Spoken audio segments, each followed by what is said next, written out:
అందరికీ నమస్తే అండి. నేను యూట్యూబ్‌లో వీడియో పెట్టక దాదాపుగా చాలా రోజులైంది. ఈ యూట్యూబ్ ఛానల్‌ని స్టార్ట్ ఎప్పుడు చేశానంటే కోవిడ్ టైంలో చేశాను. చాలా డేంజరస్ సిట్యుయేషన్‌లో. అప్పుడు నేను ఒక్కదాన్నే ఉన్నాను ఒంటరిగా. చుట్టూ ఎప్పుడు ఎవరికి ఏమవుతుందో అని ఆ టెన్షన్‌లో ఉన్న టైంలో ఉన్నాను. సో, ఆ ఒంటరితనాన్ని పోగొట్టుకోవడం కోసం అనేసి ఛానల్ స్టార్ట్ చేసి, వీడియో తీసి, ఎడిటింగ్ చేసి పెట్టే పెట్టడంలో నా కాలాన్ని అంతా గడిపేశాను. అప్పుడు ఒంటరితనం నుంచి బయటపడడం కోసం ఛానల్ స్టార్ట్ చేశాను.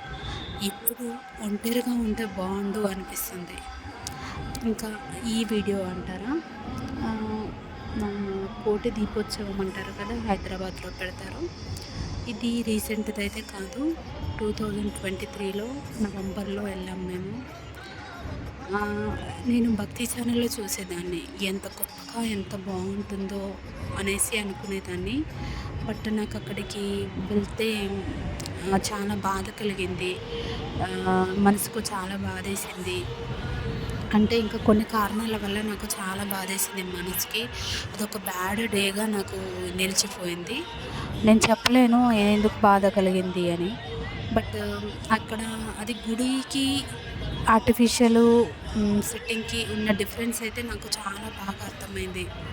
అదే మనం గుడికి వెళ్తే అది కూడా దేవుడు ఆయనంతట ఆయన ఇష్టపడి స్వయంభూగా వెలిచిన గుడికి వెళ్తే వచ్చే అంత ప్రశాంతత మాత్రం మనకి ఎక్కడ దొరకదు. నాకు ఇక్కడ ఆ దేవుడు ఉన్న ఫీలింగ్, ప్రశాంతత నాకు కల్పించలేదు. జస్ట్ అలా సెట్టింగ్ చూసి ఎంజాయ్ చేయడానికైతే పనికొస్తుంది. ఎవ్రీ ఇయర్ పెడతారు. ఎప్పుడన్నా వీలుంటే మీరు కూడా వెళ్ళి చూడండి. నాకైతే అంతగా ఏం ఇంప్రెస్ కాలేదు నేను.